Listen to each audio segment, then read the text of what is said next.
There's a new Home Depot now open on Maurice Avenue in Maspeth. And as home improvement projects go, this is a big one. Use the product locator on our app for an in-store map to find what you need fast. And check out our new pickup lockers. They make online shopping a breeze. Of course, one thing's not new, our everyday low prices. The Home Depot, now open near Maurice Avenue and Long Island Expressway in Maspeth, and always open at homedepot.com. The Home Depot, how doers get more done. Slack is a new way to communicate with your team. Messaging that's faster, better organized, and more secure. Conversations happen in channels that are easy to create, join, and search. Try it for free at slack.com. Slack, where work happens. This is fucked up. I'm kind of giddy like a little girl who's about to get laid. Please tell me you have just a huge plethora of drops to choose from. Oh, I do. Awesome. I can't imagine what radio production is like now that YouTube exists. You don't need any files. You don't need to catalog anything. You just bring it up on YouTube, record it once, the end, you have it forever. You're done, yeah. Half the beds we've used have all come off YouTube. Should we start playing the riff from Sweet Leaf now? Yeah. Wrong podcast. That's Friday night. Christopher Media. Let's make some noise. From Asthmacore Studios near Detroit, Michigan, it's Unregimented. Gangsters, what's up, guys? Howdy. Oh, I went too What's early. up, gentlemen? Hello. You, Chris. Aaron's coughing. Yep. Rob, not here today. No, Rob. But Rich. What's up? Rich is an old friend of mine. We went to radio school together. Yeah, a good waste of $8,000. I know, right? It's like the line from, what is it, Good Will Hunting? You just spent $150,000 on education you could have got for $250 in late fees at the fucking public library. Yeah. You know. Hey, thank you for listening and liking Christopher Media on Facebook and following us on Twitter at Unregimented Pod to reach this show specifically. If you got any ideas on any topics, you want to chime in on anything, or just say, hey, doing a good job. We're getting a lot of positive feedback on it, so I do appreciate it. You can subscribe to any Christopher Media show on iTunes by clicking through the banner on ChristopherMedia.net. If you also happen to hang out, perhaps buy an app, movie, song, something like that, we'll get a little bit of the action. Support Christopher Media by using the PayPal button on ChristopherMedia.net. You can also click through the Amazon banner and bookmark the page. When you buy something, Amazon will kick us back a little money to help keep Christopher Media going. DraftKings, one-day fantasy sports, not locked into a team. I donate them $2 on a daily basis. The donating continues. I almost won the other day, but alas, I did not. But the good news is I can draft a new team tomorrow. There are also a lot of people around the office are doing fantasy golf. The British Open's going on right now. I know they did it earlier this year with the Masters, so you can also draft a fantasy golf team. Yes, it's, I'm sure fantasy bowling's not far away, people. And, DraftKings will have it if they do. So check it out. Click through the banner on ChristopherMedia.net. and help us out. Thanks. And finally, perhaps you're looking to launch your own website. Maybe you want to start your own podcast. You'll need your own website if you do that. If so, you can click through the HostGator banner on ChristopherMedia.net. That's who we use to host all of the Christopher Media shows, like Unregimented, the Weedman Podcast. That's every Friday. Eminem Question Everything. Those guys, it seems like Sunday that tends to come out. And Toddzilla X, he's looking at, it's going to be Toddzilla Tuesday. When you sign up for HostGator by clicking through the link, you're helping you support ChristopherMedia.net. I had a similar experience at recording school, but yeah. It seems like the people I know who didn't go to radio school went to recording. They went to RID over here on 9 Mile and Gratiot, Recording Institute of Detroit. You went in state. Yeah, I went to the Recording Institute of Detroit. I mean, I didn't spend that much money, but yeah. Well, no, I know a guy who went to the one in Arizona, and I guess it makes him better. I don't know what the one in Arizona. He's like, it's supposed to be shit. Here's the $1 million question: does he draw a paycheck from being a sound engineer? Sometimes. That's what would make him better. So no. Well, I mean, his band does well, and he does record other bands. He has worked for a couple local studios. I don't know if I should name drop, but I mean, we're beholden to no one. Okay, well, fuck it. Apparently he's worked for Metro 37. Okay, he's got his own thing going. His name's John Kay. He plays in the Coffin Cats. He's playing a band called Bat on Fire. Oh yeah. I know what you're talking about. The Coffin Cats before, because they've been around forever. I met him. I think when I worked at Guitar Center. I think I don't know if I met John, but I met one of the guys from the Coffin Cats. Yeah, like I've met somebody or hung out with somebody in that band. Yeah, they've been around for a long time. They're a great band. They're real fun. Type of band that'll they have a stand-up bass. The guy like stands on top of the stand-up bass. Yeah, and still plays it. I love that shit. I don't know how far back we can go, but I mean, it's kind of like the old punk band from the late 80s, early 90s called like Elvis Hitler. It's like, it's like psychobilly or something. I don't know how you would describe it. Absolutely. I'm a pretty big fan of Elvis Hitler. Well, another connection that I made through Guitar Center, and somebody that's probably going to be on one of our podcasts coming up, is a guy named Damian Lang, who used to play drums for Elvis Hitler. Really? And he's also played with His Name Is Alive, Two Star Tabernacle, which was like an early Jack White project. He's played with the Detroit Cobras, I believe. Yeah, Detroit Cobras. He played drums for. He's played for a lot of local bands. You pick those up over there. Yeah, and just drop them left and right. Yeah, but here's the thing, man. People who don't play music don't realize how small and incestuous the music scene really is here in Detroit. It really is. This is the Coffin Cat. So they're big enough to have a video on YouTube. Yeah, I think the first time I saw them was a token. It's commercial before it, so they're hooked into somebody with money. There you go. Yeah, there's a commercial before everything on YouTube. I don't know if that has anything to do with them. Well, I mean, to be fair, I posted a video of me jerking off on a red tube, and there was a commercial before it. So, I mean, it was a Fleshlight commercial. Yeah, and the guy's dick in the commercial was bigger than mine, so it's kind of like, fuck. This is anticlimactic right here. Like, any chick that looked at that was like, oh, this poor bastard. Don't give fat people with small dicks fucking smartphones. I don't have a small dick. I'm so big. Everything else looks small. That's what it is. I'm robust like that. Oh, there you go. Jesus, how easily we fall back into the old roles. Huh? I know, right?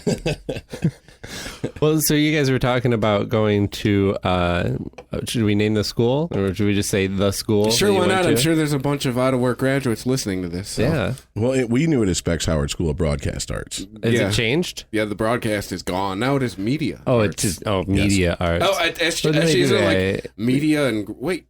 Computer animation and every time like we ask a question, we have the answer to everything in front of us. Mm-hmm. What's the question? What's their full name? Because I think it's media and graphic arts or something like that. Yeah, whatever. It's Specs Howard.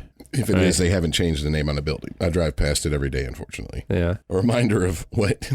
I was like, wow, I should have just went to like a trade school. Oh, broadcast media arts. Oh, okay. Well, spread out. I was wrong. Oh, well, it does still come up on, when you type it into Google, it still comes up as Specs Howard School of Broadcast Arts. We better be careful. We really don't want a geriatric Dick Kernan down here kicking our asses. If he hears this, good for us. We got reach. He'd be like, well, at least you guys did go into the business in some way, instead of like, well, I mean, we were talking earlier, he told us this was the future. This was going to be it. And we looked at him like he farted. like, what's that smell, old man? Well, that's interesting. What the fuck's this guy talking? It was...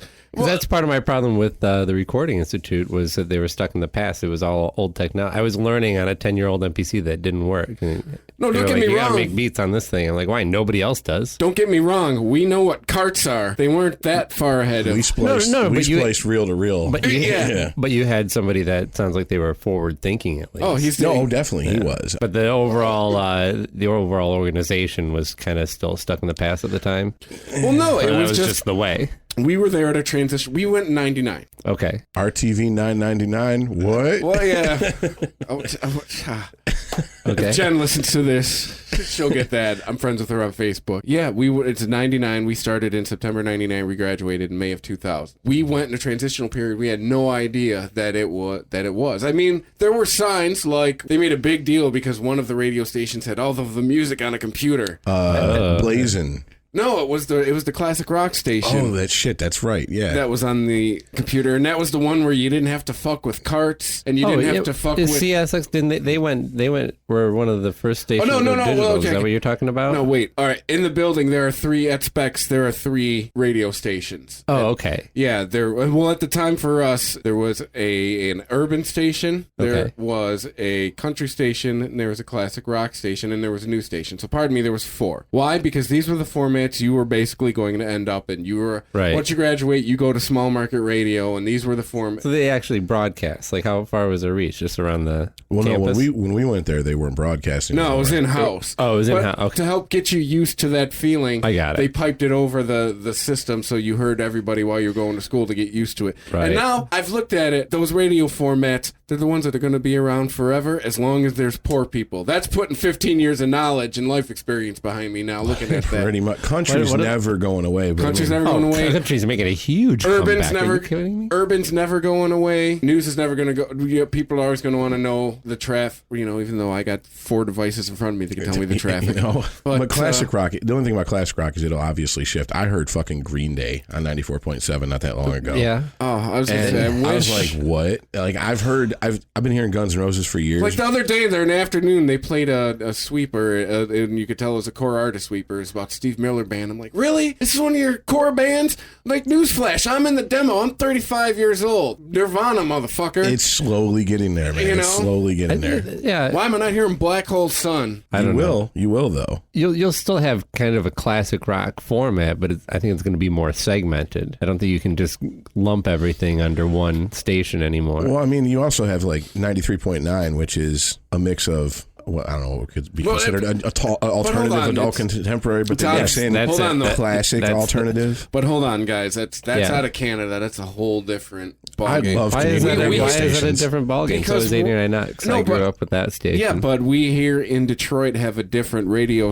First, we're talking. By the way, local radio, fascinating. Anybody elsewhere. First of all, it's local and dying medium. This has got to be great stuff to listen to. Well, but we've had a different local music. We've had a different local radio spectrum though than most people around the country because we are close enough to receive Canadian signal. Mm-hmm. It's different rules. They can do all kinds of shit. Their playlist has to be a certain percentage of Canadian artists, right? Things like that. And I thank God for that. They can cuss. Like 89X chooses not to cuss, but they can cuss. Yeah. It's so... and their TV can show nudity. I know that. I don't know about Channel 9. You used to watch CBC after midnight. CBC after midnight. See some titty when you're in middle school. See some big old 70s bush. Oh yeah, see bush. So you would never see labia.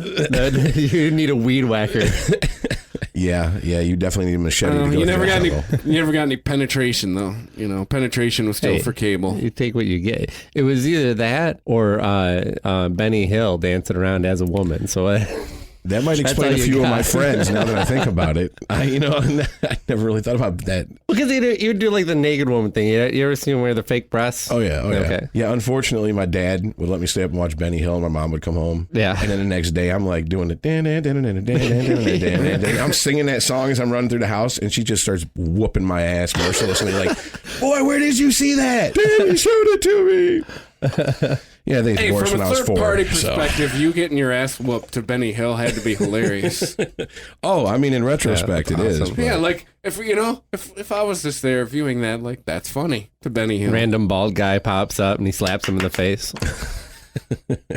But no, the one good thing I do like about Canadian radio, and I missed when I moved out of Michigan, was the complete lack of artists. Like, no one knew who Tragically Hip were. Yeah. No one. Until Our Lady Peace started getting a little bit. Right. Exactly. That just, with a Hot Wheels racetrack. I feel obliged. Whipping me down, up and down the house.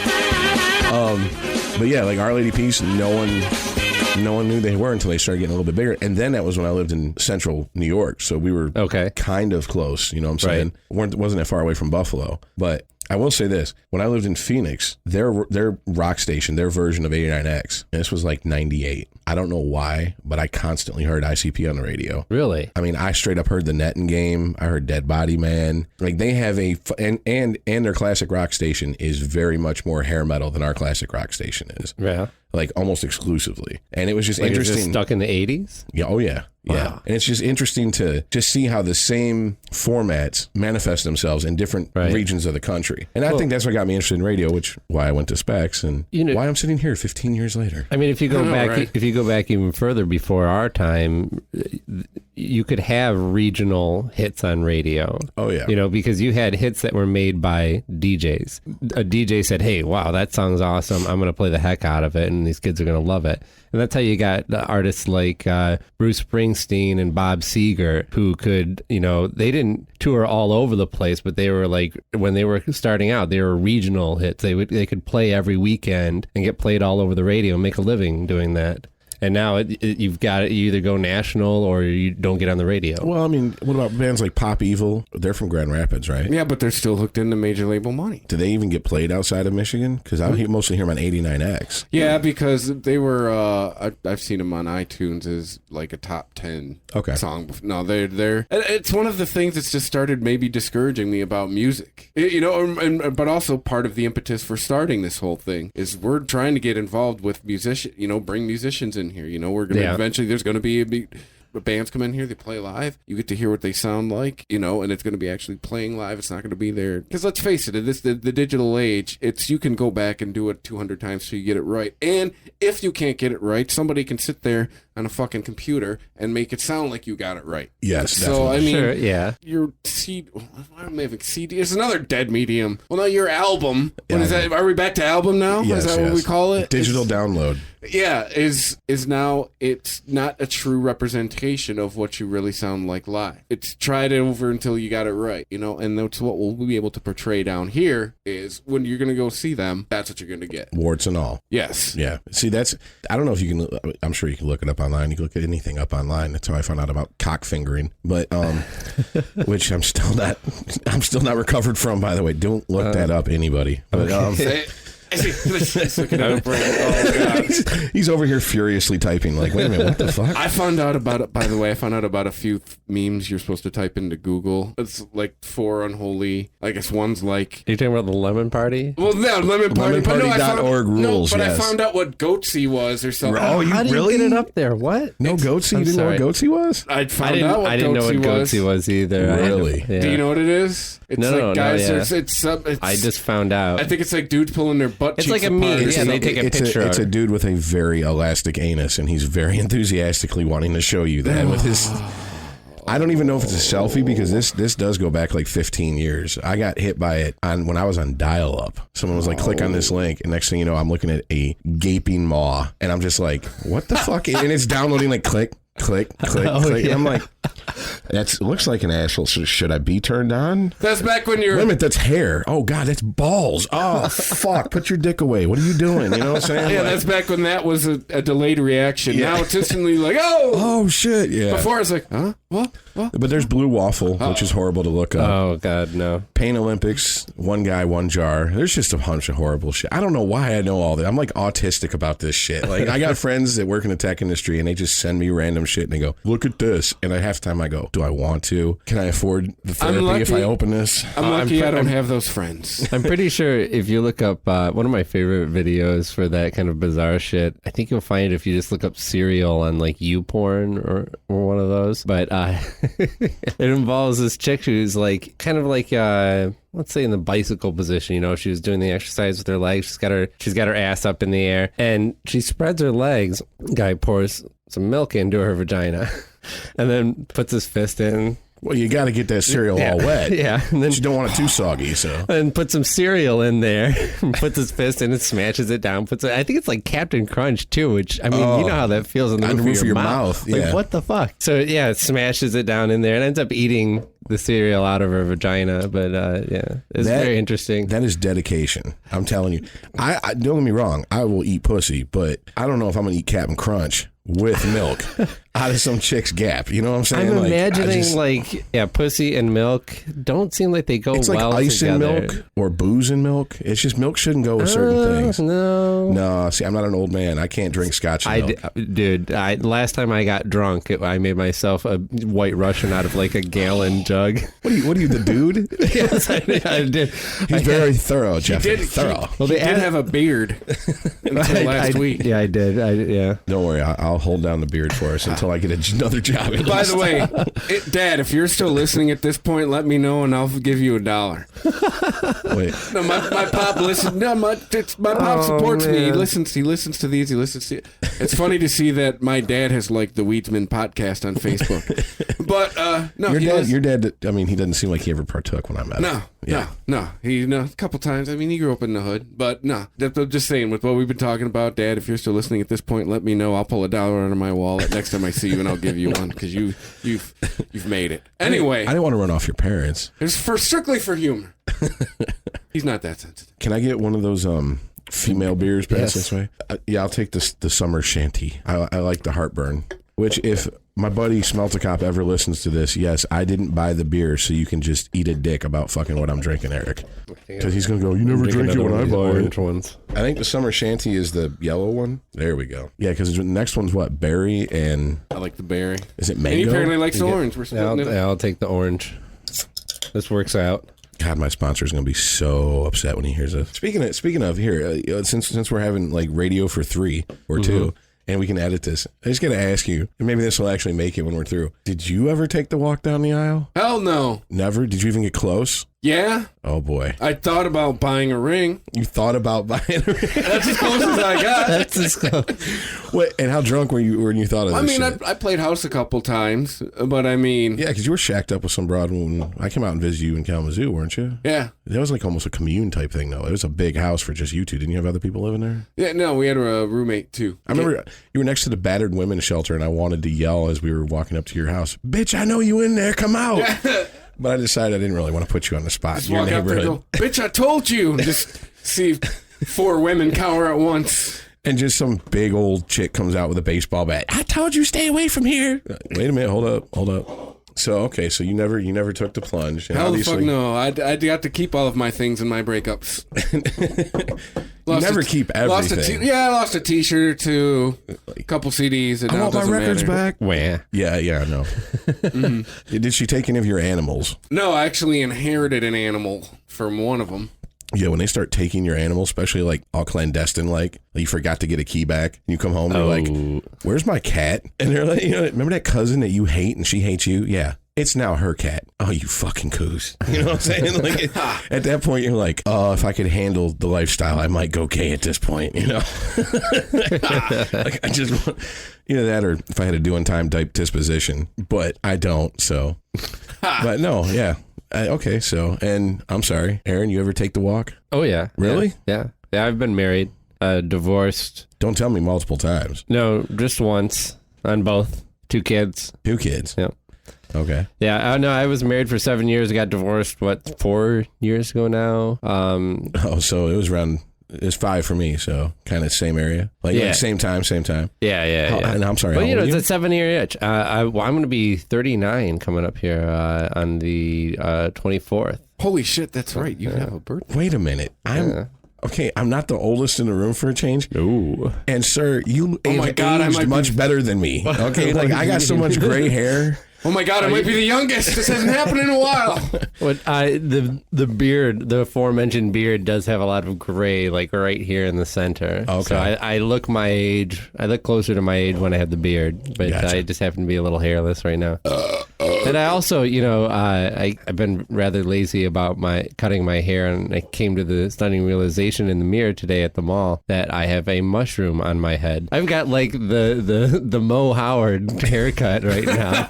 Like it's all kind of pushed back because I got the headphones on right now. But if I let it flop, it's got that it's got like a total bowl cut to it. So I got to get myself to the barber like now. See, I think this is kind of a subject that if there's anybody near our age is listening to, especially a man, how do you hang on to the things like the style that you really liked I know. as you get older? Because at a certain point, it's like, take the fucking jersey off. I got the ripped jeans on still.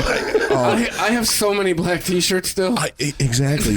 Okay, when I started Hey, putting that's on cool. weight, I lost so many band T-shirts, but I tried to hang on to it. Like at one point, it looked like Helmet was hitting G-forces because all their faces were just so spread out. Check this out. No, but I still own underwear I had in high school. I actually don't mind that at all. Like, I've always seen like old men who you know that they haven't changed their style since they were like 15 years old, and I appreciate that. There's something to be said for that. What's much weirder is like the really old guys that try and go with more current style. You mean the dude with like the Oh well, the overstitched pocket jeans that are skinny, and he's wearing an Ed Hardy shirt with flip flops, and he's going to bar 153 thinking he's going to pick up something under 30. dude, It's just horrible. When I don't know what his story was. When I worked at Guitar Center, I had this guy came in with these kids, and they, the kids that all dressed with like the high tops with the tongue sticking out, and they're brightly colored, and they got the super skinny jeans and the hat kind of sitting up and off to the side. And it's a snapback. Those came back with a vengeance. Oh, I never yeah. thought fitted hat Yeah, for I my had- style. right. This is one of the first times I felt old. And it was like 5 years ago. I had the ass with the snapback. The urban gentleman I was working with. Well, We're anyway. talking about snapbacks. So that's what's a snapback? So this whole group of skinny little like emo kids come in, and here's like this guy looks like a 60-year-old Greek guy with a pot belly, and he's got the same outfit on as the rest of them. Was he one of their dad/manager? I couldn't figure it. Or was he just like I didn't some have the balls creepy to dude? ask. Was he some creepy dude who was like, He sure "Get seemed your ass creepy. in there and I'll buy you some gear"? You know, so I really got the creepy vibe off of him. I got the heavily Yeah. creepy. I He got was the, driving the van. They were all in the van. oh I yeah. had he was like the guy who would probably like, oh man, I got some good weed back at my place. We can all hang out. I won't tell your parents, man. It's all cool. I was Yeah, your age once, and then did- some kid passes out and wakes up with a sore asshole. Exactly. Yeah, he doesn't. He likes them like 15 to 17. He doesn't like go to the middle school with his dick in a Snickers wrapper and stick it through the fence. You know what I'm saying? He likes them of a certain age. You know what I'm saying? Of a certain age. But no, I know what you're talking about because a buddy of mine worked at Guitar Center, and he's like, there's always creepy old dudes coming in. Yeah. And it just would kind of like creep the employees out. When I worked at Toys R Us, I worked midnight stock, but my shift overlapped for the last 2 hours. Mm-hmm. The store was open. My first 2 hours of my shift was the last 2 hours of the store. And I won't say where it was at, but it's across from a mall that's now torn down. And if you know the Wayne County area, you probably know where this Toys R Us is at. But you know how they have a book section in the back at the end of the game wall and everything? Like where you can go read books. Right. Yeah, we caught a guy in there just fucking whacking it. Just where he's like right to where he's doing his work, but you can see his arm jerking, and he's looking at the kids in the aisles like, Oh no. and we had no security, no loss prevention, and I was strictly holiday work at this point. We were security and loss prevention. And that gentleman might have fell down a few times on the way out as we escorted him to the police waiting outside. But it was just so fucking surreal to just see this dude squinting and just so intent. I was waiting to see like the vein pulsing in his forehead, just all happy. Like I'm like, oh God. Jesus. See, that's the type of shit that I go. I have one child. I have a daughter. Yeah. And I was like, I'm not having any more kids because it's just fodder for these fuckers. You know what I'm saying? Like, it's horrible. Dude, Seriously. Did you have a I had daughter when I knew you? Yeah, my daughter will be 18 in November. Holy Wow. shit. You have an 18-year-old? Yeah, I'm 37. People I know have 18-year-olds. My daughter is she just turned 8 last month. See, he waited a prudent amount of time. The phone rang at the wrong time when I was 19. Actually, I do have actually, I haven't talked to him in a few years, but his oldest son now, it's got to be, if he's not buying alcohol, it's got to be soon. Because He can almost pass for someone who can buy Well, alcohol. technically, no. He already has twins that can buy alcohol. There you But go. I'm saying that the son that I knew of his that was around a lot when we were hanging out was that kid's got to be close to like buying alcohol. Gotcha. Fuck. But yeah, it's one of those like yeah. As you get older, it's I don't know. I couldn't imagine working at Guitar Center Yeah. because It was all right. I mean, I know, but But it was one of the better jobs that I've had. For Really? Sure. Yeah, definitely. did you work on commission or did you have yeah. like strictly commission? Yeah. Oh. Well, I mean, it wasn't. Well, if you didn't make any commission, you made minimum wage. So it's not Gotcha. that you didn't make anything. Okay. So they hit you up like if your commission exceeded your minimum wage Right. hourly, then Exactly. you got that. How many Okay. times did you hear this riff? Oh yeah, it came up. Yeah, it came up. Like, But no one plays sure. that right. 10 times a day? I know. No, it's Well, Richie Blackmore played that on the D and the G finger picked. Dun, dun, dun. It's not a bar chord, people. Stop it. But that's Yeah. how everyone learned it.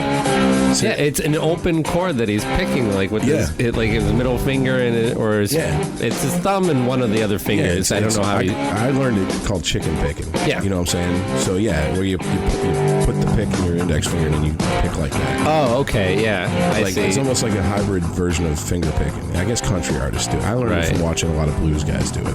Yeah. But now we're really in radio for nobody. This is all getting. But let's edited talk out. about the claw technique. Have you ever played any banjo?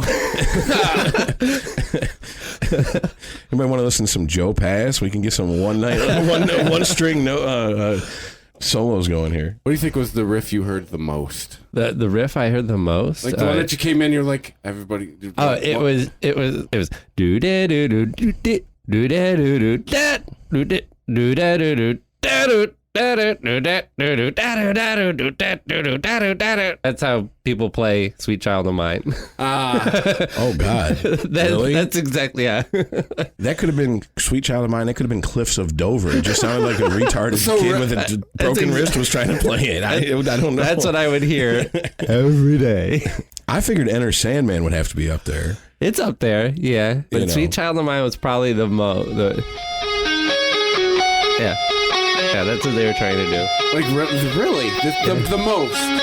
That was probably the most, yeah. Because, like, I don't know, when I was of guitar buying age, like, you know, early high school, dude, it was all Smoke on the Water and Iron Man and, Yeah, it was like it was Guns N' Roses and Metallica, and then towards the later years of me working there, it was just Nirvana. No one did you like work? all just Teen Spirit. Until earlier this year, I worked there for 7 years. Oh shit! Which one? A couple different ones. Oh, so you've been inside the evil empire. Oh yeah, Like you just weren't just working the accessories counter trying to bang. You know. I've been all the way in and back out again. Gotcha. See, my buddy was just he worked the accessories eaten, counter. digested, and shat out the other end of that company. Trust me. Gotcha. Okay. Isn't it funny how if you stick around with one company, you always have that story? Like the company you pretty much sold your soul for, you're like, all right, fuck it. Maybe you'll take care of me in the end. And in Maybe the end, it's part of that survivalist thing of like, if you're going to do this 9 to 5, you got to just make it work. You know, you're going to want to have a positive mental attitude just for your own sake of not, you know, trying to hate your life. But Guitar Center tends to get you to drink the Kool-Aid more so than other places.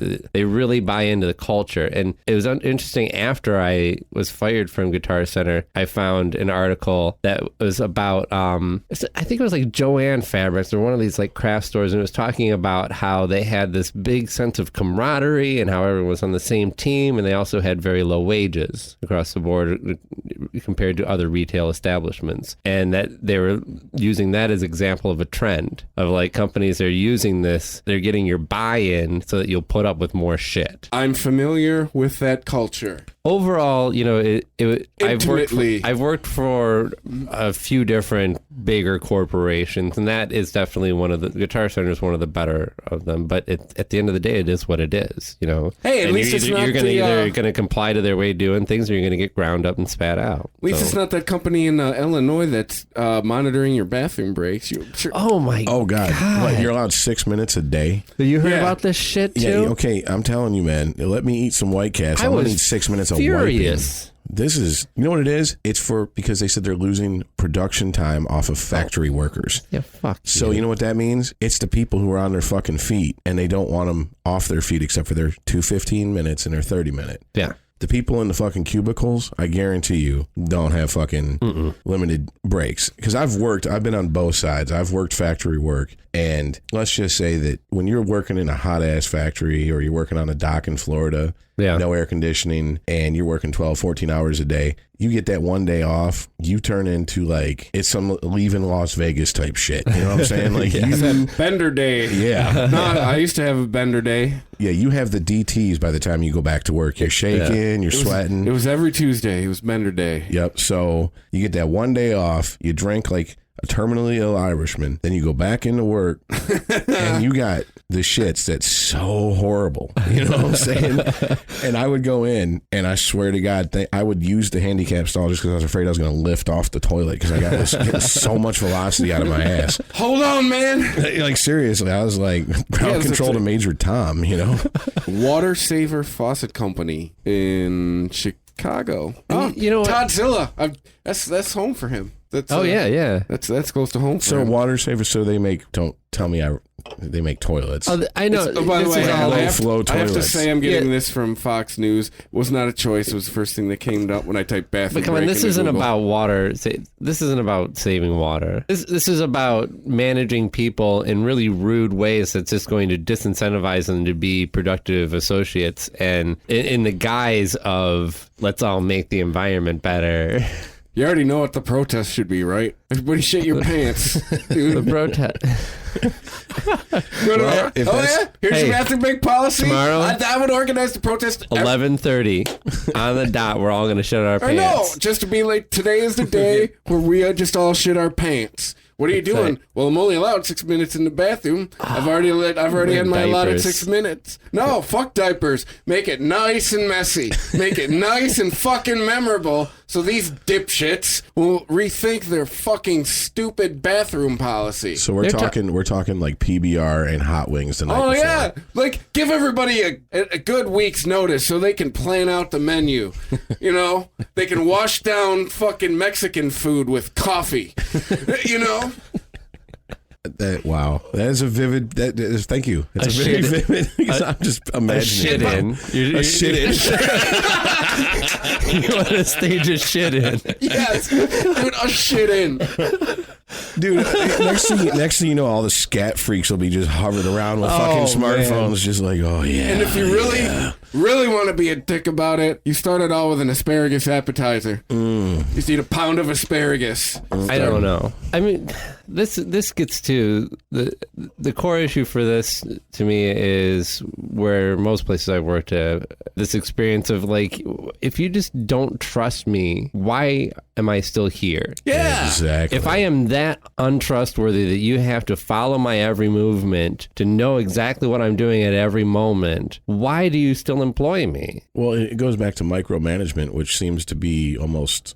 I mean, it went from a, how do I put it? Like it was a like a negative term for a while. Right. Now it's like, well, of course I micromanage you. You know. I was encouraged as a manager at Guitar Center to micromanage people. When I complained to my manager that I had certain people on staff that I would like to get rid of because they're not productive, they said, well, some people just don't, they respond to different things and they're not self-motivated. And I'm like, well, I don't like those people that aren't self-motivated. Well, unfortunately, we just don't have a lot of self-motivated people around right now, so we got to work with what we have. So now we have to micromanage. See, now, I was instructed to be on your side. Get them fucking out of here. Right. Find the people that are self-sufficient, who can take direction and go with it, and keep them. And keep cycling through people until you find those people. It's like a lot of companies I've worked for in the last, let's say, 5-6 years. Yeah. They won't fire you. They cut your hours. Right. They keep you on the schedule. Right. And the next thing you know, you're coming in for like a 2 to 5 shift on a Sunday, just enough to fuck up your Sunday. And then they're hoping you quit because if they fire you, obviously you can go for unemployment and say, I was let go. Yeah. Blah, blah, blah. They would And much rather you quit. just quit. Oh, yeah. Because then if you file for unemployment, they're going to laugh your ass out of there. Yeah. I've never filed for unemployment, so I don't know. But from what I understand, Yeah. if you quit and file for it, they're Oh, going you to look can't. at No. Yeah. Okay. And I figured they were going to look at you like, what? Are you seriously in here right now? Get out. The other thing I have noticed is it's almost like just a very passive aggressive way of managing things. I mean, I think we have a non-confrontational environment in our workplaces too. Not only because people are afraid to confront people about their behavior, but because we're also coached in a lot of ways to be careful about how we confront people. Because we're leaving ourselves open to litigation. And I guess that's one of the nicer things about when I've worked for companies where I work for the owner. Of course, it has its pluses, it has its drawbacks. Yeah, absolutely. One of the drawbacks is I can walk into work any day. I didn't do something to that owner's satisfaction, and I get it. I mean, fuck the HR department. I'm everything but a white male Christian child of God. You know what I'm saying? I'm motherfucker, piece of shit. What I fucking tell you. Whereas if I work for, a major corporation, there's no way I'm getting that treatment when I walk in. Right. I'm getting can you come to the office? We need to talk. And we have this action report we need you to go over. And it seems like you're not doing this as well as you should. You're trending down. Yeah, exactly. And I can't decide which I like more. You leave it up to them to decide their own fate. Like, you state the problem, you go, why can't we get you to do this? And they're supposed to tell you, and then you go, well, how do you think we can fix this? And then they usually go, and then usually end up firing a month later anyway. But it's, I mean, that's just how it goes. It's like, you have to create, we talked about this on another podcast. We're an at-will employee. We're an at-will state, sort of, as far as when it comes to big companies, because at-will employee means I could walk in and be like, I don't like the way you part your hair. Get the fuck out. Yeah, but not if you're a big, giant company. You have to have a fucking paper trail a mile long, just because of the litigious society. Mm-hmm. If anybody thinks it has anything to do with the Civil Rights Act of 1964, they're lawyered up. Well, either way, companies writing a check it's to make it go away or... Make it go away. Yes, that's the reason I was let go from Guitar Center. Just make it go away. There was a disagreement with another associate. He had his claim of how things went down. I had mine, which I knew to be the truth. And rather than figure out who was telling the truth, they said, well, you're both a liability. And they got rid of both of us rather than deal with it. Well, flashback 15 years to the movie Fight Club, when Edward Norton's explaining what his role of his company is. Is it going to cost the company more to go to court and fight it, or just to settle out of court? Right. And if you're a liability, it's like, how much could this person cost us? Mm-hmm. And I've seen it myself working for smaller companies where the owner's right there, you're working under them, someone hurts themselves at work. Now, the owner will tell you flat out, I don't care what you do at home, just don't do it at work. And you might know the owner smokes weed. Shit, he might be blowing rails off the toilet in the bathroom, you know what I'm saying? Like, on his days off. He might sell you the weed. Exactly. But the problem is that now you hurt yourself. Now he has an excuse to, one, not pay workman's comp. Yeah. And two, he's going to say, okay, go. And no names will be mentioned, but I've worked for an employer in a company where he flat out did not pay into disability insurance. Yeah. And someone hurt themselves severely to the point where they missed work and almost needed surgery, but luckily they didn't. It could have cost them eyesight in one of their eye. Mm-hmm. And the treatment that person got was, well, tell the hospital to bill the owner. That person did that. 6 weeks later, that person gets from a collection agency, you owe us this money. Uh-huh. You know what I'm saying? Yeah. It was a joke. And there was never a drug test. There was never, it happened on the job. This person. This is a procedure you have to go through for workman's comp when it happens on the, absolutely. And I mean, it happened on the job and this person was a driver. So if all the boss had to do, the pronoun game, if they really thought this person could have, they could have weaseled out of it, was just say, now go take a drug test or go do something. I mean, even if you're not DOT certified, you get into an accident, cops show up, you're driving a company vehicle, here, breathe into this and piss into this. And if you fail either, you're fucked. I mean, that's your job. Your boss don't have to worry about what happened to you after that. Right. Which, I mean, we can get into, you shouldn't be drunk on a job, but be honest, you can smoke weed now and 2 weeks later drop dirty. Yeah. Is that fucking fair? Right. To hold you for something you did 2 weeks ago on your day off? No, yeah. Pissing dirty doesn't mean that you were smoking a joint while operating the crane. Exactly. Yeah. I realized I missed a golden parachute. When I was 17, where I worked, I cut the tip of this finger, part of it off, and a meat slicer. And you were not supposed to be working that because you were under 18. 17, yeah. Mm-hmm. That's what I'm saying. Like, I realize now, man, I You could have sued. I missed a paycheck. You could have sued a restaurant. But Wait. no, but he was he was an independent business owner though. Yeah. So what does that mean? it means I would have lost my job because I probably would own What the do you- business. Well, you'd owned his business, and how many years after the lawyers got done divvying up their share? You know what I'm Yeah, I saying? know, right. So, yeah, you can have a little storefront, but you're not going to have the business, you know what I'm saying, if he had a... But no, I got you. It's but- not like Tracy Morgan getting hit by a Walmart fucking Okay, truck. but there's a reasonable. That's a reasonable lawsuit. He's gonna There's, be but there's paid. there's Oh, yeah. more and more examples of how ridiculous lawsuits are getting out there. I mean, this didn't happen in the Aaron, U.S. The day after that lawsuit settlement is going to be the day that Tracy Morgan has his press conference where he announces he's retiring from show business. Oh, we'll never have to see him again. Unfortunately, yeah, we've been robbed of his comedy because he's just going to get fat in his own home.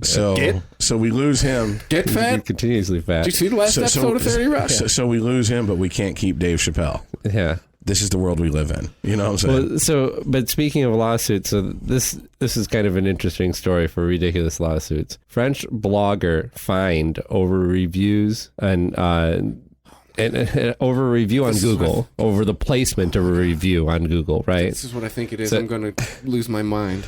A French judge has ruled against a blogger because her scathing restaurant review is too prominent in the Google search results. So when you search for this French restaurant, you came up with 4 reviews, and Can we now sue because our feelings got hurt? And the fourth one was entitled "A Place to Avoid," and was a review that just trashed the restaurant, shitty service, shitty food, all around bad atmosphere, and it kept coming up as number 4. And so they took the reviewer to court, to French court. She was ordered to pay $2,000 to the restaurant Really? for damages. Yeah, for writing the review. She hasn't. And what boggles my mind is that she doesn't even have control over like where that placement is. That's Google ultimately. No, This it is goes going- by. It's So an rather algorithm that's than- based up on how many hits is Well, what comes up first. She's correct? a very popular food writer, I guess. So rather than So looking that's at it why her review came up. as an opportunity to improve her restaurant, she instead viewed it as an opportunity. Hey, we got another idiot pioneer. You can now sue because your feelings got hurt, apparently. But for $2,000. But you know what, too? That's in France. So it's not just the fucking U.S. That at least gives me some comfort. Well, according No, to this, idiocracy spreading to all Yeah, over the globe. it's- Go away, I'm baiting. You know what I'm saying? Just the reviewer was quoted as saying this decision creates a new crime of being too highly ranked or having too great of an influence on Google. So, yeah, I mean, what did she do wrong? What did she do that is worthy of any damages? no. You know what though? I just remembered she had this. an opinion. This is something even more asinine and just nonsensical. Uh-huh. You remember when this is going back to like 2000, 2001. Oh, I like money. Yeah. I like Why- money, though. why come you I don't like have a money. tattoo? I like money. I like money. Can't believe you like money, too. Okay, this is going back to like 2000, 2001 when I cannot remember his name. The guitar player from Limp Bizkit originally left. West Borland. Thank you. And Limp Bizkit was going around the Guitar Center saying, come try out for like 30, 45 seconds. And hey, well, you might be the new guitar player for Limp Bizkit. They played it down that they had to sign away whatever they played, no matter what riffs. And they told them that we want you to play only original stuff. But by the way, don't bother, just sign this real quick. Like they never told, like it'd been different if they said, come in and play Limp Bizkit songs. And they did it. But they were like, no, we want you to play your own stuff. By the way, sign this. And so you got a bunch of 17, 18-year-olds. Let's be honest, it was a South Park episode. Who the fuck reads the fine print Yeah. on anything before they fucking click I agree anymore? And that's your digital signature. So anyways, this happened. This is not bullshit. This happened. Now, whether there was malicious intent behind it or not, it hit a musicians forum that I used to be on, and it's a very large one. People go to for reviews, and they go to for opinions, and they just go to just to bitch about anything because it's the internet and it's musicians. Yeah. Oh, there's a whole forum devoted to hating Guitar Center, but yeah, go ahead. Yeah, exactly. Long story short, Fred Durst, eventually this story got legs in the legit media. And Fred I remember Durst, talking about it on the radio in Kalamazoo. yeah, and he threatened to sue. And it's like, who the fuck are you going to sue? Who are you going to sue? The people you're ripping off? Like, yeah, you're going You're already ripping them off. But and it's like, and you're suing them for what? Because someone read the fine print that you had a lawyer draw up, and you don't Fred like. Durst sues fans? Like what? I mean, pretty much, yeah. You're gonna sue the people who came out to try out for your shit band in the first place, right? And on top of it, you had a lawyer draw that up, knowing full well what that meant. If there's anything about Fred Durst, I will say the fucker is business savvy. That's all he knows. For whatever reason, there is a group of people that will still listen to Limp Bizkit to this day and go see them. Yeah. I mean, they do have a fan base. Remember this fucking gem? This piece of shit. Is this the Jeep Attack Super Duper IED Blitz remix or some shit? Rolling? No, it's just the regular piece of shit is it? version. Okay. Really? Yeah. I remember there was the Assault Jeep IED something. It's the fucking Air Raid mix or whatever. Yes, thank Air you. Raid, bitches. Yeah, anyways. What a piece of shit band this. I hated this band, so you remember. I did not know like you did. them. I still do not like them. I will say this. Wes Borland, in the context of that band, had some really interesting guitar Their parts. first album was interesting to listen to, and then...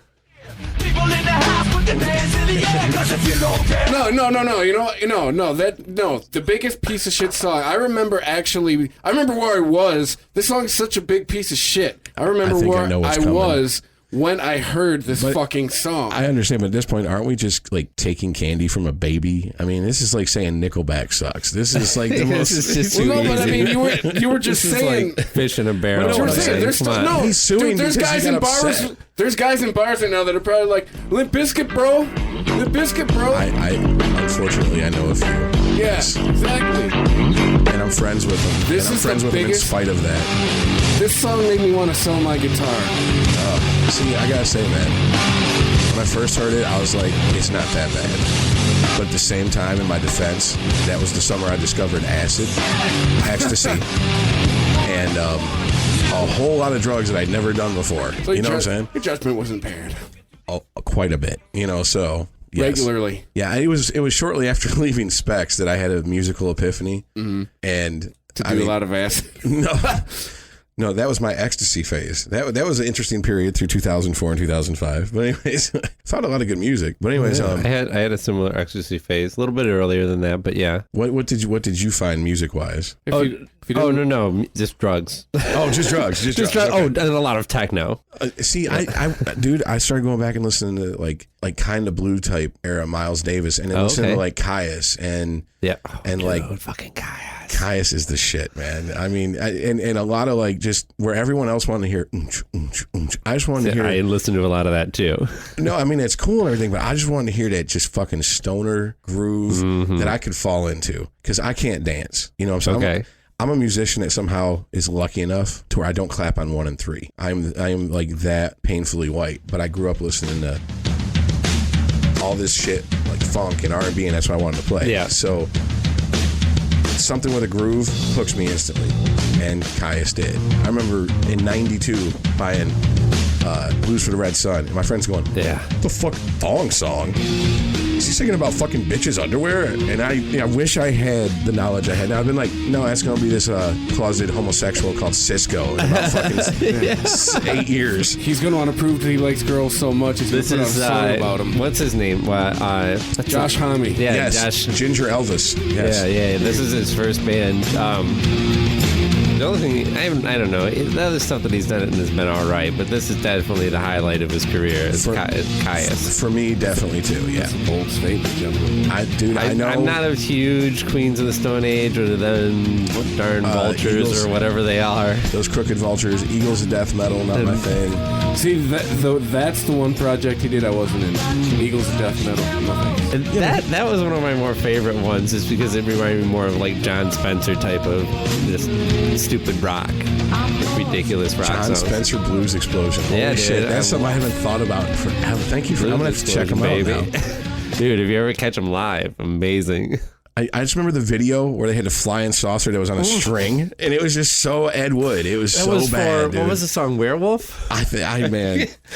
But no, the Desert Sessions. Josh Homme does the Desert Sessions, which is just like an all-star lineup of musicians recording. That's great. That's great stuff. Of course, I also like the first 2 Queens of the Stone Age album, but I would say I probably like Rated R Oh yeah, that one is the album, dude. because it had Scott Lanigan from Screaming Trees singing, and I just love his voice. Oh yeah, he was in Mad Season too. That's great. No. That was Lane Staley sung in Mad Season. He was also in Mad Season. Nobody knows that. He was also in Mad Season. He was just fucking Rig hanging out of his arm in the corner, like, let me do some harmonies. Because that's all Mad Season was an excuse to get together and fucking just. Yeah, there was a get couple doped up. songs. There was a couple songs he had lead on. Really? But yeah, no, he was in it. I did not know that. There you go. Learn something new every day. No, yeah. Wow. We're back really to radio for 3. The ecstasy phase that I went through was that. But no, I did have a musical epiphany, and it was you kind of helped bring it about. Oh, cool. By the conversations we would have in Specs. I remember because you were so antagonistic in a smart-ass way about anything I liked that Who, you didn't me? like.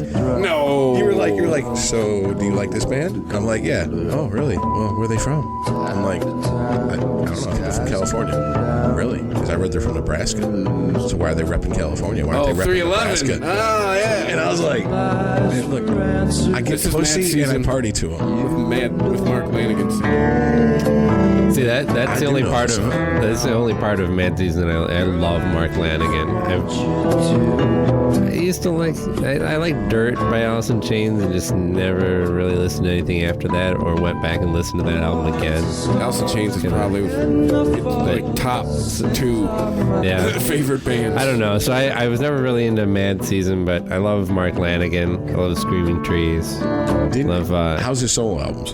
Oh, so fantastic. I've never checked him out. That's just a big blind spot. He's starting to become more like Tom Waits. Okay.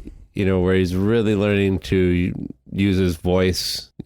Tom Waits really used the extremes of his voice, the low growls, and really kind of pushes stuff. Listen to his version of Downtown Train and Rod Stewart's a little bit different. Yeah, exactly. But Mark Lanigan's got an exceptional voice, and he's been doing some real interesting, it's all kind of blues-based stuff still, but very experimental, and he's kind of a studio musician is the way I see him. He's very experimental in the studio, trying to get new vocal sounds, new guitar sounds. Well, he seemed to me to be like one of those guys that he's good enough, and he's a musician. That's his job. Mm-hmm. He's never going to be on MTV. He's never going to be, I sold 10 million albums and went diamond, but he can live comfortably in probably upper middle sweet class. Spot that I would just love to hit as a musician. Exactly. I have no interest in being a multi-millionaire or being world renowned. I just want to have enough of a fan base to be able to play some shows, make some music, have people appreciate it, and live comfortably and not have to do anything else. And that's essentially kind of what brought me around to the musical epiphany that Chris here helped me out with, because I went home after I got out of Specs, and I was like just at a loss. First I went to Specs because I love music. You should never go into radio if you love music. It has nothing to do I talked about that last show. Yeah, I work for Guitar Center because I love music. Same thing. It's like going into porn because you love sex. Yeah. You're going to come out of there asexual. You know what I'm saying? You'll be like, oh my God. Actually, it's almost worse. Something you love, it's like just torn asunder and made into a product. It's like becoming a gynecologist because you love pussy. And after you're clinical on that shit. Yeah, after you see so many nasty ones, you're like, oh God, they look like a bad grilled cheese sandwich. What am I looking at here? You no longer get to pick. No, you can't just. What is it? Oh shit! Doug Stanhope said, he's like, you don't get to cherry pick in your job what you want to work with. There's not like any gynecologist says, I only want to work with 18-year-old Norwegian pussy. I only want pure 18-year-old Ouija pussy. Don't come here with that 19-year-old pussy. That's old. Like, you don't know. I really started listening because I love the John Frusciante era Chili Peppers. Yes, correct. Yes, and the one and only correct answer. When he left the Chili Peppers, I worshipped at the altar of his guitar playing so much I actually went out and bought his first solo album. I did too. Neandra Lades, and usually just a T-shirt. I hope I'm pronouncing that right because I haven't said that out loud in a fucking decade. You know what I'm saying? Because no one wants to hear about John Frusciante from me anymore. But it's just all experimental, crazy shit. And then there was the Smile from the Streets You Hold album. Was that on American Records? Yeah, it was totally him and Rick Rubin. Yeah. And then Smile from the Streets You Hold had a little bit of Johnny Depp on there, but he wasn't credited. River Phoenix. But that was his really like, I made this strung the fuck out on heroin and I released this album for heroin money. Then he got sober. And then I heard To Record Water for Only 10 Days. And then I heard Shadows Collide with People. And every solo album of his started getting better and better to the point when Stadium Arcadium come out, I was like, eh. And I went back to listening to my John Frusciante solo albums. Yeah. Which was the funny part is Chad and Flea were playing as his backup band with Joff Klinghoffer. Is that who's in the Chili Peppers now? The guy who took over his spot? The guy... I cannot keep track. Klingenhoffen? His name is not John Frusciante. Yeah, exactly. But they are really close. And essentially it was the Chili Peppers without Anthony Kiedis. And to be honest with you, if there's one... I know that this pisses off so many women. They're like, he's my favorite. Of course he is, with his crooked ass fucking teeth. That motherfucker can give Jewel a run for a crooked mouth, okay? Shits look like the fence outside of a haunted house. They're so crooked. And I'm like, really? But he is the most easily replaceable person in that band, in my opinion. Anthony Kiedis. Anthony Kiedis. I really think so. I really think so. Dude, okay, as much as I love... You want to start this now? You gotta go. This is easily an hour and a half long conversation. Well, I mean, we can pick it back up and edit it back into this one. Yeah, I don't want to... I want to save that one, because I really want you to... Yeah, I did not know that. I thought I was stating like what every Chili Peppers fan really felt. Like Anthony Kiedis is like, if any of you have to go, it has to be you. You know what I'm saying? Like John Frusciante could take over the singing. In fact, how many of the harmonies and background vocals since Californication has John Frusciante done? And if you really look back, you ever seen Funky Monks, The Making of Blood Sugar Sex Magic? No. You've never seen that? No. Yeah, where they do they're all in the big house. They rented the house that you really need to watch it if you like Chili Peppers. It breaks down them recording that album. Dude, in high school, we used to watch that every fucking weekend. The best album. Well, the ever. song you were playing, Soul to Squeeze, there's a scene where Anthony Kiedis is recording the lyrics for that song, and you hear him singing, and you just hear the music almost like that in the background. And let me just say that Anthony has some issues hitting the notes repeatedly, and that is a very heavily edited version of that song. Yeah. Because when he goes, go, he went, go. I mean, he just... I was like, ouch. Yeah, it's Hall of Fame. They got auto-tune now. So. I know, but it was like as a kid, I saw it on VHS for the first time, and it was like pulling the beard off Santa. It's like, wait a minute. You mean they can't replicate? You know, like this isn't how they sound. This is studio trickery here. And I should have. I was naive. These days, they wouldn't even have to do multiple takes. They'd be like, "Hey, we got it. Thanks, Anthony." Oh yeah. Oh, there's multiple videos on YouTube where they show you where everything's auto-tuned in songs that you really you don't even pay. You hear those songs every day. You don't even pay attention to it anymore. There was just one from Britney Spears that came out that for a track that she did. And it was just a isolated vocal track, and she's very pitchy. She's all over the place. And everyone's like, oh my God, you know, I can't believe how much auto-tune they use. And I'm like, who the fuck thought Britney Spears was a good singer? Exactly. Why are you so goddamn surprised? Can we pull back the curtain on this one and go, oh, no, we do. Am I ruining something for you? I don't know any male above the age of like 14 that watched a Britney Spears video for her singing. No. And you know, well, okay. Even the gay guys I knew were like, oh my God, she's so beautiful. And you know what I'm saying? Like, I wanted to put my penis in she's like it or not, she's the Madonna of her generation, because Madonna doesn't have great pipes either. She is not a singer. She is a performer. She knows how to do what she wants to do, and I think she's written some very catchy songs. But I think her producers have. Yes, I was gonna go back. I was gonna retract that and say she's had some very catchy songs written for her. But but she's an entertainer. She is an entertainer. Okay, and so is Britney Spears. Are you a Madonna fan? Can I ask this question without sounding gay? It's the 21st century. Yeah, do whatever you want. You know, I'm tangenting real quick. There's some Madonna songs that I love. Yes. All right. National Geographic ran that 90s thing last week. We were watching. Did you watch The it? Last Great Generation with a question mark. Yeah. I saw a couple. But, that was interesting. I don't have cable. I'm that much of an asshole. Of all Madonna songs, I feel like gay for asking this question, but of all Madonna songs in the 90s that you could choose to represent the 90s Madonna, what would you pick? Justify My Love. Oh, I was going to go with Vogue. Yeah. It would have to be off that album, wouldn't it? Yes. Yeah. I would say Vogue. That's what I think. Okay, now Justify My Love, just because. What do you think? Justify My Love's a good one, though. It had a decent. That's a better song. It had a decent hook. It had a catch, and everyone was pissed off about it when no one should have been pissed off about it. And that's Madonna's career. Yeah, just in a nutshell. You know what I'm saying? Like they picked this song, right? She was like, "It's not worth being risque unless people are bitching about it." Now here, I'm about to admit some shit. Ray of Light? Are you fucking kidding me? If you're gonna pick a song to represent, like, I'm just coming from a music guy standpoint. Hold on. Like, not a fan. Like, I have to say, with this album, when this come out, and she was like, "Oh my God, I'm so done with all the Hollywood bullshit, and I'm spiritual, and I have a daughter now, and I'm gonna put my daughter in a video, and it's gonna be cute, and I'm all about like spiritual shit." I was like, maybe this bitch really did. Maybe childbirth really did do something to this bitch, and she really believes it. And then what was the next album? Music, where she's pregnant again. You know what I'm saying? With some sperm donor's fucking load that she caught while running through a fucking, whatever. And she's like, music, and she's drinking, and I'm like, this bitch. Bitch, you got kids. What you doing at the club? Like, you old as fuck. I mean, not for the earth. I'd fuck you, but you old as fuck for this club.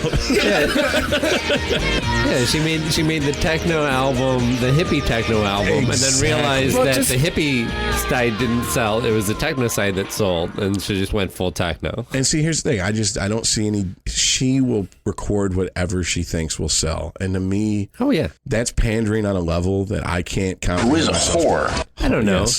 Yes. I don't know. She's okay. But she's never been anything but defense. Yes, that's true. She's like I said, she's an entertainer. I think she just feels like her job is to get up there, sing, dance, entertain people, and she wants to continue doing that. So she's just looking for new ways to do that. Yeah, but I think she thinks she's so much more profound than that, and it's like it's not. To me, it's not like this is somebody who is like had a lot of songs in them and just expelled all of that well of songs and now is just like a walking corpse. Like so many artists that you find in I'm not going to list down all of the artists that are still touring that should have stopped years ago, but it's a long list. It's not like, oh, she's not as good as she used to be. She's always been the same thing. It's just whether you like what she's doing now or not. I'm just waiting for her Believe to come out, where she's like Cher was for that split second back in the 90s and early 2000s, where she was so irrelevant. She was a fucking butt of jokes. Right. Which she's getting to be. I mean, Madonna, except for really hardcore fans, who takes Madonna seriously? I mean, gay guys. I mean, but don't get me wrong. And I'm not being facetious. A lot of people took Michael Jackson seriously. Mm-hmm.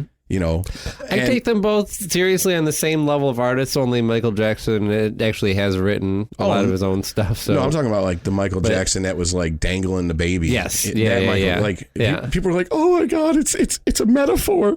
It's a Christ thing. You're not getting it. And it's like, no, he's doped up out of his fucking mind. I'd dangle a baby off a fucking balcony if I was on as much shit as he was. I'm waiting for her one last little gasp where she tries to be relevant again and tries to work her way in. And I was kind of shocked that it didn't happen with the dubstep thing.